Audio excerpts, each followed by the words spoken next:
دوستو ساتھیو، السلام علیکم ورحمۃ اللہ وبرکاتہ۔ جیسا کہ ہم جانتے ہیں کہ اس وقت رمضان کا مبارک مہینہ ہمارے اوپر سایہ فگن ہے۔ رمضان بہت ہی رحمتوں اور برکتوں کا مہینہ ہے۔ اس مہینے کو مہینوں کا سردار بھی کہا جاتا ہے۔ یہ وہ مہینہ ہے جس میں اعمال کا اجر و ثواب بڑھ جایا کرتا ہے، اور یہ وہ مہینہ ہے جس میں اگر بندہ چاہے تو اپنی مغفرت کرا سکتا ہے اور جہنم کی آگ سے نجات کا پروانہ بھی حاصل کر سکتا ہے۔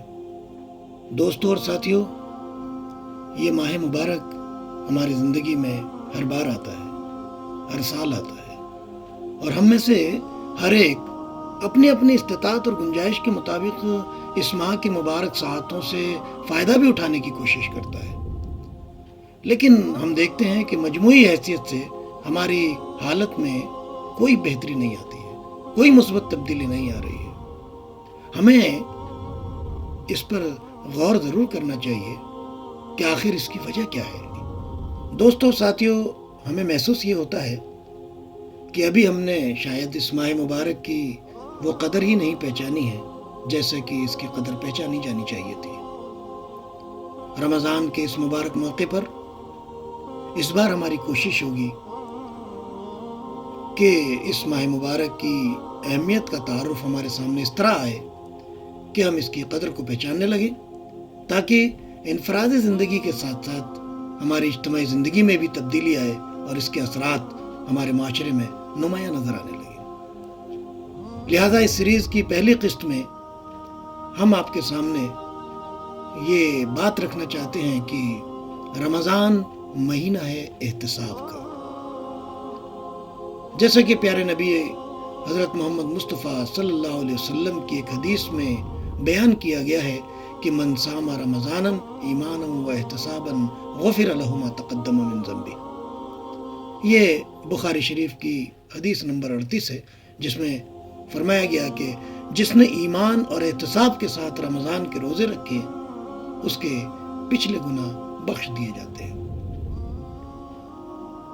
دوستو ساتھیو، اس حدیث میں رمضان کے روزے رکھنے پر تمام پچھلے گناہوں کے معاف کر دیے جانے کا اعلان کیا گیا ہے،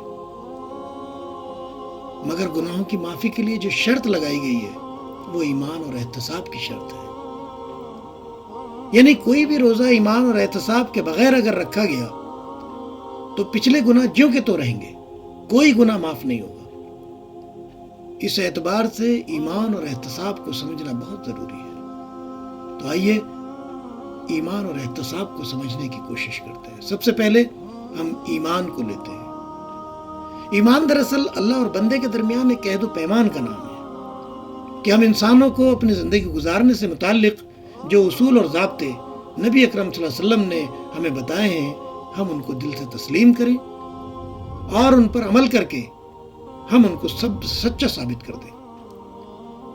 ایمان کے ساتھ روزہ رکھنے کا مطلب یہ ہے کہ جس طرح اللہ کا حکم مان کر ایک انسان کھانے پینے اور جنسی خواہش پوری کرنے سے رک جاتا ہے، اسی طرح زندگی کے دوسرے معاملوں میں بھی اس کے حکم کو مان کر ہر اس کام سے بندہ رک جائے جس سے اس کے رب نے اس کو روکا ہے۔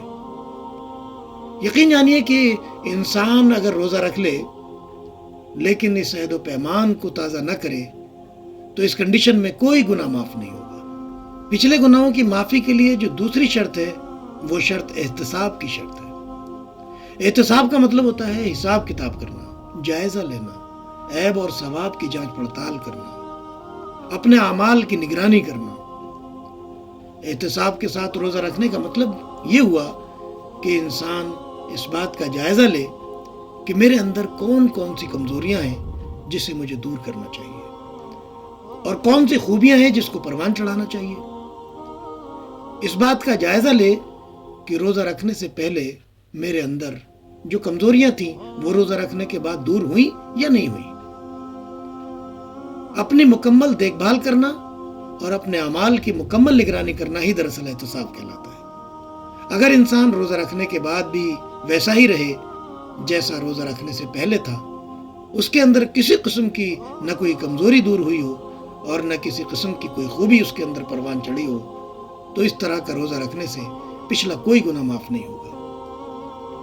اب ذرا غور کیجئے کہ اگر ہم ایمان اور احتساب کے ساتھ روزہ رکھتے ہیں تو نہ صرف یہ کہ ہمارے پچھلے گناہ معاف ہو جائیں گے، بلکہ اس کے مثبت اثرات ہماری زندگیوں پر اور ہمارے معاشرے پر پڑنے لگیں گے، اور وہ مطلوبہ کردار ابھر کر سامنے آئے گا جس کی اسلام ڈیمانڈ کرتا ہے۔ اللہ تعالیٰ سے دعا ہے کہ ہمیں آنے والے روزوں کو ایمان اور احتساب کے ساتھ رکھنے کی توفیق عطا کرے اور حق اور سچ بات کو اسی طرح دیکھنے کی توفیق عطا کرے جیسا کہ وہ ہے۔ اگلی قسط کے ساتھ انشاءاللہ پھر ملاقات ہوگی۔ السلام علیکم ورحمۃ اللہ وبرکاتہ۔